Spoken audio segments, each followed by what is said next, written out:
আসসালামু আলাইকুম। নুরানি কায়দা আপনারা আমার সঙ্গে সঙ্গে এই খেলতে খেলতে এই নুরানি কায়দা শিখে নেন। তাহলে আজকে সবাই আমার সঙ্গে সঙ্গে পড়বেন, ছোট ছোট ছেলে মেয়েরা সবাই। তাহলে আজকে শুরু করা যাক।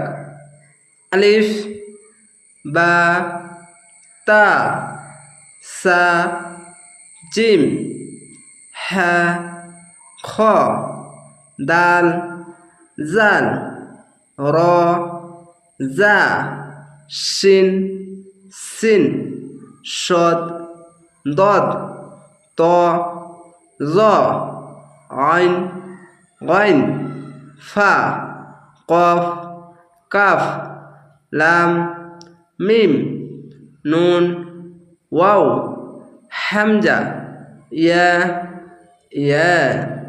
পরবর্তী ভিডিওতে আবার দেখা হবে। যদি ভিডিওগুলো ভালো লাগলে অবশ্যই চ্যানেলটিকে সাবস্ক্রাইব করে রাখবেন। তাহলে ভালো থাকেন, সুস্থ থাকেন। আসসালামু আলাইকুম।